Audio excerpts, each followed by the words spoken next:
Hi, it's Tim again, and today we are going over this little saw. Now, the cool thing about this little saw is sometimes DIYers don't have a lot of room to be able to carry things, and sometimes they just need a little bit of stuff to carry when they're doing small projects. Well, this saw does the kind of both.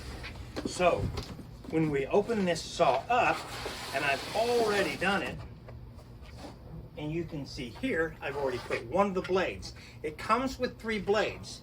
It has its own Allen wrench here on the back side of it to be able to change the blade. So it's got a 24 tooth that is good for rough cut. It's got a 60 tooth or something like that, and that's for like fine cutting on really, really expensive wood, like a plywood that you'd use for cabinets. It also comes with interfaces to be able to hook to a vacuum system to be able to suck out all the dust as you're doing it if you're working inside of a finished product house and you didn't want to make a big mess.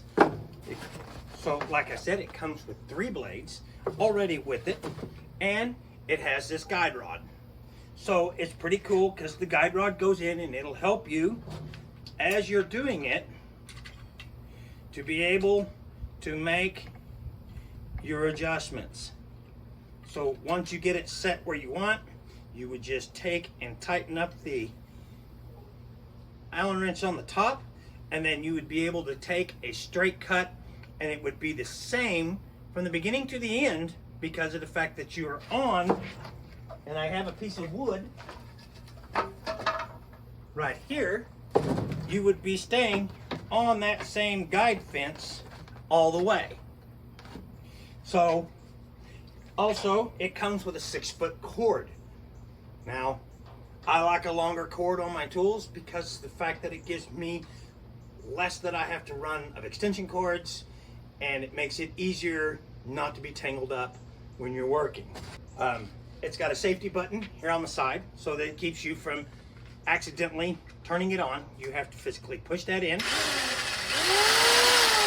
Turns at a high RPM rate. You can hear it. It doesn't weigh that much. I would say this is probably about 4 or 5 pounds. Really, really lightweight. You could easily work above your head if you had the cut to be able to do that, where if you had a heavier skill saw, it would be more of a problem. Difference on having a cord versus a battery op is working longer and not having to worry about whether or not you're going to run out of battery. Now, it also is, if you look at this, it has adjustments on it.